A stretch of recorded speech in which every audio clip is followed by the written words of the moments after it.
Hello दोस्तों, नमस्कार। मैं मुकेश कुमार यादव एक बार फिर अपनी पुरानी परंपरा को आगे बढ़ाते हुए आपको पैक्स नॉलेज चैनल के संग आज नई जानकारी लेकर के उपस्थित हुआ हूँ।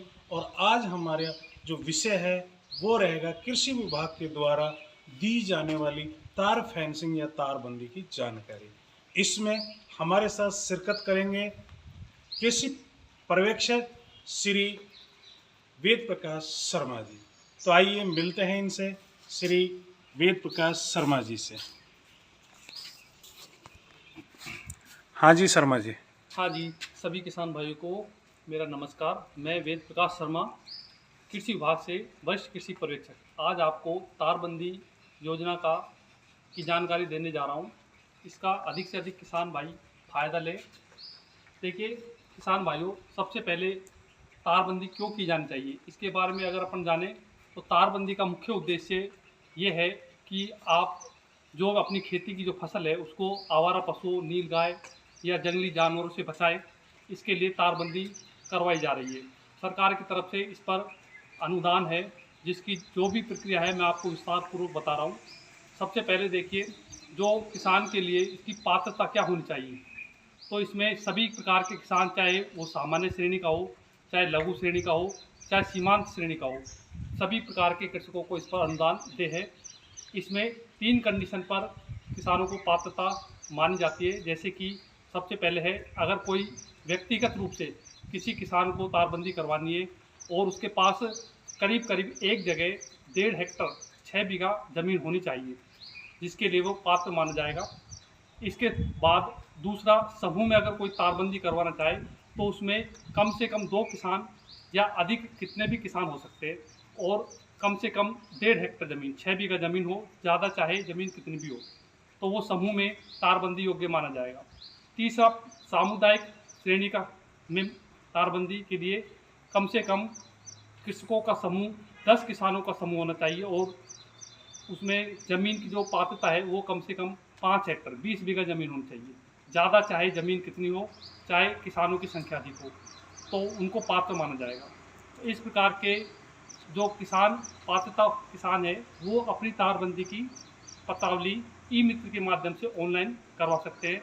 इसके लिए आवेदन प्रक्रिया क्या है वो मैं बताने जा रहा हूँ। जैसे कि अपनी 6 माह की से ज़्यादा पुरानी जमाबंदी नहीं हो, और ई मित्र के माध्यम से या अपने स्वयं राज्य किसान साथी पोर्टल पर जाकर आप ऑनलाइन कर सकते हैं जन आधार के माध्यम से।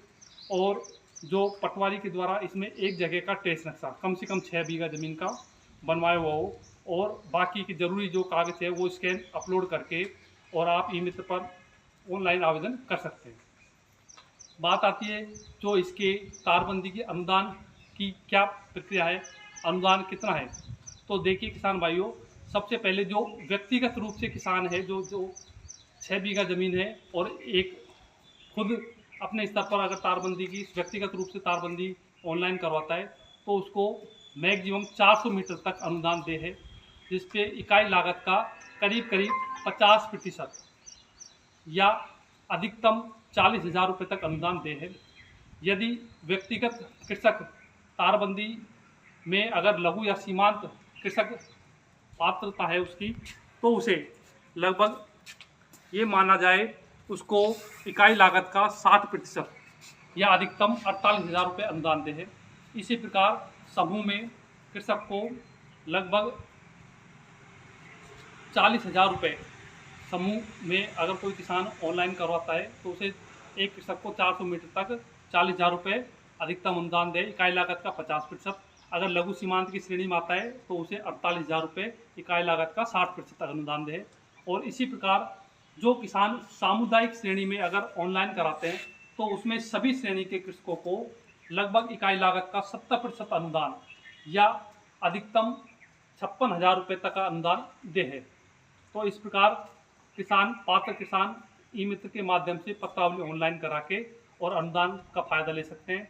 इसके साथ जो तारबंदी किस प्रकार की जानी चाहिए, क्या उसकी प्रक्रिया है, तो धरातल पर उसके लिए सबसे पहले देखिए, तारबंदी 2 प्रकार की होती है। एक तो चेन लिंक फेंसिंग की, जिसको अपन कहते हैं जालीदार तारबंदी, और एक होती है कांटेदार तारबंदी। तो दोनों में आप जो लोहे के एंगल या सीमेंट के पिलर दोनों काम में ले सकते हैं।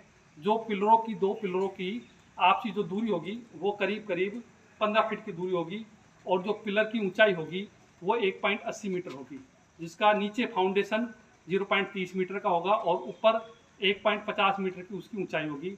और तारबंदी 150 सेमी ऊंचाई तक की कांटेदार या चैन लिंक फेंसिंग तार, जो जालीदार तारबंदी दोनों कर सकते हैं उसमें। प्रत्येक 15वें पिलर पर या कॉर्नर के पिलर पर एक अतिरिक्त सपोर्ट के लिए उसको एक्स्ट्रा लोहे का एंगल लगाना होगा। तो ये प्रक्रिया धरातल पर कर और जैसे ही ऑनलाइन के माध्यम से कृषक की एस जारी की जाती है, उसके 90 दिन के अंदर तारबंदी करवानी अनिवार्य है, नहीं तो उसके बाद किसान की पत्रावली स्वतः ही निरस्त कर दी जाती है। तो इस प्रकार तारबंदी एस जारी होने के बाद तारबंदी करवाए और कृषि विभाग के कृषि पर्यवेक्षक या सहायक कृषि अधिकारी द्वारा उसका भौतिक सत्यापन किया जाएगा, और आपके भौतिक सत्यापन के तुरंत 7 दिन बाद आपके बैंक अकाउंट में एफएस जारी कर सब्सिडी अनुदान दिया जाएगा। तो मेरा सभी किसान भाइयों से निवेदन है कि इस तारबंदी की योजना का राजस्थान सरकार द्वारा अधिक से अधिक प्रचार करें और अधिक से अधिक प्रसार कर लाभ लें। धन्यवाद।